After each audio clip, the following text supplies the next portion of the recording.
दुनिया में बढ़ती ताकत के साथ साथ आर्थिक क्षेत्र में भारत का बढ़ रहा है दबदबा। रूस ने निभाई पक्की वाली दोस्ती, किया भारत को मालामाल, किसी भी हाल में नहीं दिया पाकिस्तान का साथ। भारत के साथ दोस्ती निभाने के लिए रूस ने पाकिस्तान के साथ ये क्या कर दिया, जिसकी चर्चा दुनिया भर में हो रही है। रूस को भारी पड़ेगा भारत के लिए लिया गया ये बड़ा फैसला।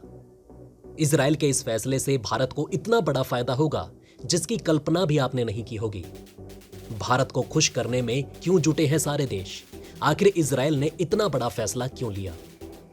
दोस्तों आइए आज हम इस वीडियो में पहले आपको बताएंगे कि कैसे इजराइल और यूएई के बीच हो रहे समझौते से भारत को फायदा हो रहा है। तो वहीं दूसरी ओर सबसे जरूरी खबर में बताएंगे कि आखिर भारत से दोस्ती निभाने के लिए बड़े रिस्क पर क्यों खेल गया रूस। कहा किसी भी कीमत पर नहीं दे सकते भारत को धोखा। आइए दोस्तों बढ़ते हैं पहली खबर की तरफ, जहां इजराइल ने संयुक्त अरब अमीरात यानी कि यूएई के साथ मुक्त व्यापार समझौते पर हस्ताक्षर किए हैं और इस तरह से यूएई पहला अरब राज्य बन गया है जिसने इजराइल के साथ पहला बड़ा व्यापार समझौता किया है। इजराइल और यूएई के बीच हुआ ये व्यापार समझौता दो मध्य पूर्वी देशों के बीच व्यापार को बढ़ावा देने के उद्देश्य से उठाया गया एक अहम कदम है, लेकिन इससे भारत को जबरदस्त फायदा होगा। दोस्तों महीनों की बातचीत के बाद मंगलवार को दुबई में इजराइल की अर्थव्यवस्था और उद्योग मंत्री ओरना बारवीवई और यूएई के वित्त मंत्री अब्दुल्ला बिन तोक अल मैरी ने फ्री ट्रेड एग्रीमेंट समझौते पर हस्ताक्षर किए। इस समझौते के बाद यूएई में इजराइल के राजदूत आमिर हायक ने ट्विटर पर कहा कि हो गया। उन्होंने पहले पोस्ट किए गए एक अन्य ट्वीट का जवाब देते हुए कहा कि यूएई और इजराइल अगले घंटे एफटीए पर हस्ताक्षर करेंगे।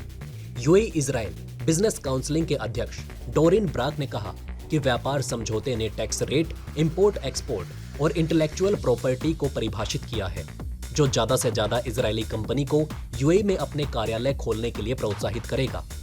खासकर दुबई में कई इजरायली कंपनियां अपने दफ्तर खोल सकेंगी। यूएई इजराइल बिजनेस काउंसिल का परिषद का अनुमान है कि दोनों देशों के बीच हुए इस समझौते के बाद इस साल के अंत तक संयुक्त अरब अमीरात में या उसके माध्यम से काम करने वाले लगभग 1000 इजरायली कंपनियां दक्षिण एशिया, सुदूर पूर्व और मध्य पूर्व के साथ व्यापार कर रही होंगी। डोरियन ब्राक ने कहा कि घरेलू बाजार के जरिए आप पूरे अवसर को भुना नहीं सकते और अवसर वास्तव में दुबई में स्थापित हो रहा है और दुबई आने वाली कई कंपनियों के पास कई क्षेत्रों में व्यापक व्यापार स्थापित करने के अवसर मिलेंगे। हस्ताक्षर करने से पहले इजराइल के अर्थव्यवस्था मंत्रालय ने कहा था कि ये समझौता खाद्य, कृषि, सौंदर्य प्रसाधन, चिकित्सा उपकरण और दवा सहित 96% सामानों पर शुल्क हटा देगा। वहीं यूएई ने भविष्यवाणी की, जैसा कि इस व्यापार समझौते के तहत हमने अनुमान लगाया कि अगले 5 सालों में इससे हमारे बीच का व्यापार हर साल 10 अरब डॉलर के करीब बढ़ेगा। इजराइल और संयुक्त अरब अमीरात के बीच ये समझौता उस वक्त हुआ जब यरूशलेम में इजराइल और फिलिस्तीन के बीच तनाव एक बार फिर से बढ़ गया और 3 दिन पहले इजरायली फोर्स अल अकासा मस्जिद में दाखिल हुई थी और हिंसक झड़प में कई फिलिस्तीनी घायल हो गए थे। वहीं इजराइल और संयुक्त अरब अमीरात के बीच हुए फ्री ट्रेड एग्रीमेंट से भारत को काफी फायदा होगा, क्योंकि यूएई और भारत के बीच पहले ही फ्री ट्रेड एग्रीमेंट हो चुका है और पिछले साल ही भारत अमेरिका को पीछा कर यूएई का दूसरा सबसे बड़ा भागीदार बन चुका है। वहीं दोनों देशों का लक्ष्य अगले कुछ सालों में व्यापारिक भागीदारी को बढ़ाकर 100 अरब डॉलर तक ले जाना है। वहीं भारत में इजराइल के राजदूत नाओर गिलोन ने इजराइल और यूएई के बीच हुए इस समझौते को काफी अहम बताया और कहा कि भारत, यूएई और इजराइल भी एक तरह के समझौते से जुड़ चुके हैं और तीनों मिलकर एक त्रिस्तरीय व्यापार सहयोग बढ़ेगा। आपको बता दें कि भारत और इजराइल के बीच इसी साल 18 फरवरी को व्यापक आर्थिक साझेदारी समझौता यानी सीपीए हुआ था। मध्य पूर्वी देशों में भारत की मौजूदगी कई सालों से रही है और संयुक्त अरब अमीरात के साथ साथ सऊदी अरब, कतर, ओमान और कुवैत जैसे देशों में भारत के करीब 1.25 करोड़ से ज्यादा नागरिक रहते हैं। इतना ही नहीं, इन देशों में रहने वाले भारतीयों से साल 2021 में भारत को 87 अरब डॉलर का विदेशी मुद्रा आया। लिहाजा मोदी सरकार जानती है कि खाड़ी देशों के साथ भारत के संबंध को अगर और भी ज्यादा मजबूत किया जाए तो इसका जबरदस्त फायदा भारत को मिल सकता है। लिहाजा खुद प्रधानमंत्री मोदी ने 2015, 18 और 2019 में यूएई के शीर्ष नेताओं के साथ मुलाकात की और दोनों देशों के संबंधों को नए स्तर पर ले जाने में अहम भूमिका निभाई। पीएम मोदी से पहले भारत के पूर्व प्रधानमंत्री इंदिरा गांधी ने साल 1981 में संयुक्त अरब अमीरात की यात्रा की थी। आइए दोस्तों, अब दूसरी खबर का रुख करते हैं, जहां रूस और यूक्रेन के बीच जंग चौथे महीने में पहुंच चुकी है।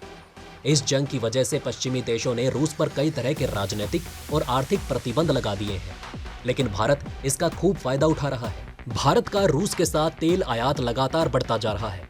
रिफिनिटिव आइकन के आंकड़ों के मुताबिक भारत ने रूस से अब तक 34 मिलियन कच्चा तेल हासिल किया है। वहीं पाकिस्तान द्वारा रूस से तेल की मांग किए जाने के बावजूद भारत के इस पड़ोसी देश को रूस तेल देने से कतरा रहा है। गौरतलब है कि पाकिस्तान की पूर्ववर्ती इमरान खान सरकार ने रूस को सस्ता तेल देने के लिए पत्र लिखा था, लेकिन कई दिन बीत जाने के बाद भी पुतिन सरकार ने इसकी मंजूरी नहीं दी।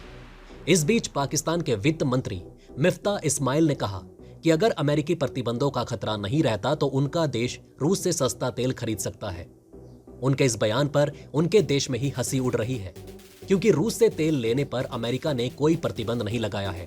इमरान खान की करीबी और पूर्व मंत्री रह चुकी शिरीन मजारी ने भी पाकिस्तान के वित्त मंत्री की आलोचना की। उन्होंने कहा कि वित्त मंत्री इस्माइल बेवकूफ है।